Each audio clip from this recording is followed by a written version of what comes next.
papatuloy, review po tayo ng ating mga paksang tinatalakay. Ang ating pong topic, the 12 pillars of a godly guardian leader.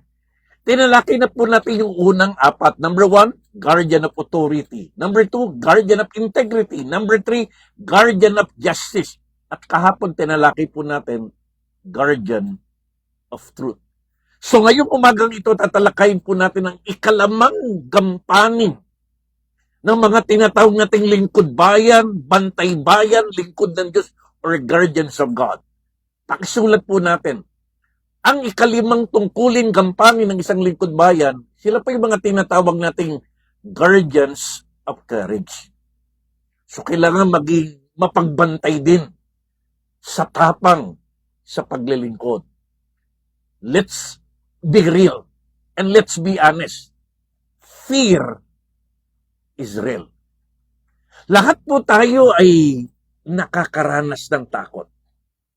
Gaano man kataas ang ating posisyon sa lipunan, gaano man tayo ka-impluwensya, gaano man po tayo ka-powerful, gaano man po tayo ka-makapangyarihan, may mga time na dumadaan pa rin tayo sa pagkatakot.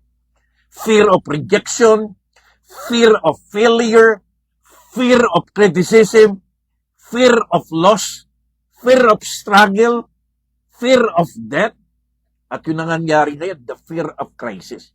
Lahat tayo ay normal lamang na dumadaan sa mga pagkatakot na ito. Lalo tingit hanggat tayong lahat ay nasa katawang panlupa at nandito sa mundo.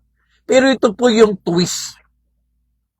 Pag sinabi natin guardian of courage, courage is not the absence of fear. Pag sinabi natin courageous tayo, hindi ibig sabihin wala ka ng takot o hindi ka na dumadaan sa takot. Courageousness is not the absence of fear, it is the obedience despite of fear.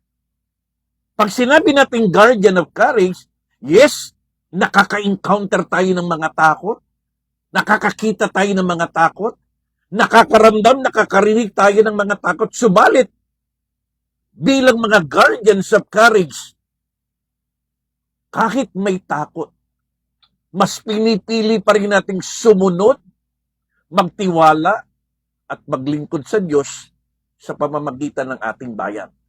So, courage is the obedience despite of fear. Kaya sa lahat ng mga manonood, makikinig na kasama natin, alam ko, maraming takot na ikaw ngayon ay hinaharap. Subalit, tulad ng aking nabanggit, a guardian of courage, hindi ibig sabihin walang takot. Pero sa kabila ng mga takot, patuloy siyang lumalakad, patuloy siyang sumusunod, at patuloy siyang naglilingkod sa pinagagawa sa kanya ng Panginoon. Godly guardian leader are called not to play safe. We are called to stand strong with courage.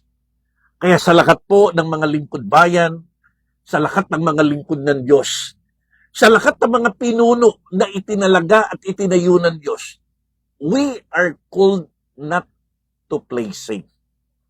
We are called to stand strong with courage by faith in God. If you believe that, type Amen.